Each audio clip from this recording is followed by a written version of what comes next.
Welcome to the SBI Insider.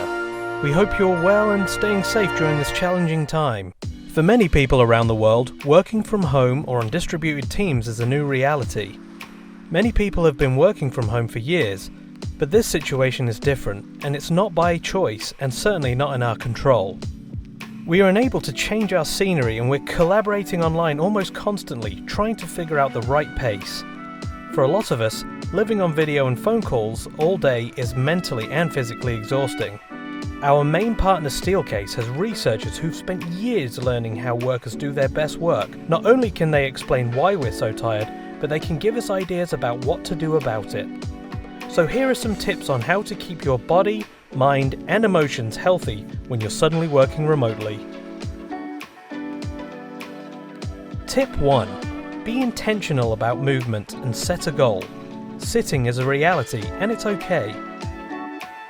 Sedentary, stationary and unsupported postures are what can really wreak havoc on our physical well-being. We know we should get up and move more, but that's easier said than done. Try using your calendar to set reminders to move and walk. Also, find meetings where you don't have to be on video and use them as walking meetings. Set a step goal for the day. Everyone talks about getting 10,000 steps per day, but if you can get at least 7,000, that's a good starting goal. Tip number 2. Simple fixes will add to your comfort at home. Your comfort at home is all about what postures and what equipment you have available. There's plenty you can do with what you have. For example, if you're sitting down at the kitchen table, you're on a hard chair and likely hunched over to reach your laptop with your shoulders near your ears. Instead, you want your elbows closer to resting height, more support for your back, and your feet flat on the floor. Try adding a few cushions to your chair and raise yourself up and get your shoulders in a better position.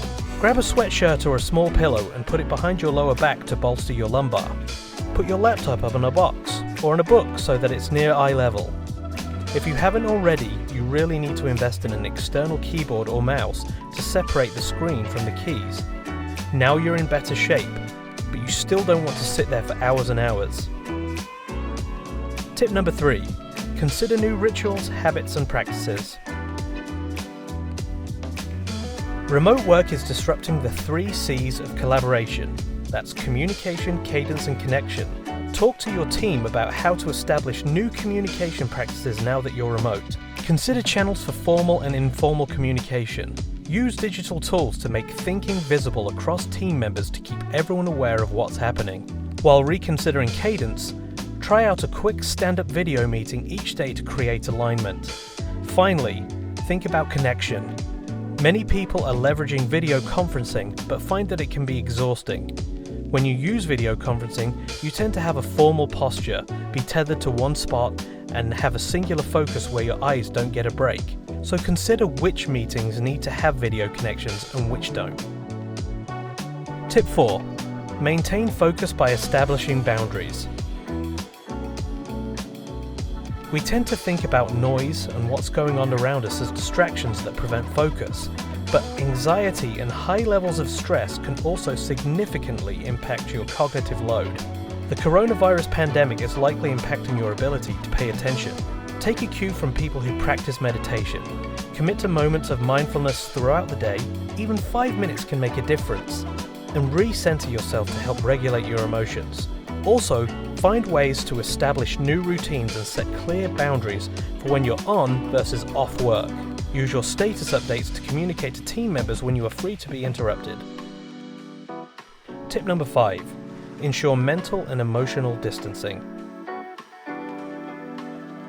Research tells us that when we feel a sense of overwhelm and ambiguity, we seek out more and more information and can end up marinating in negativity. So it's important we take healthy mental and emotional breaks. You can do that by taking a walk, just looking out of a window, reading a book, or trying a new hobby. And be mindful of gratitude because it contributes to happiness and fulfillment. Finally, don't forget the impact of really great sleep. Good habits can help us escape and feel more healthy during our workday. Thank you for watching this episode of the SBI Insider. Please remember to subscribe to our channel to keep up with all the latest workplace insights, and we'll see you next time.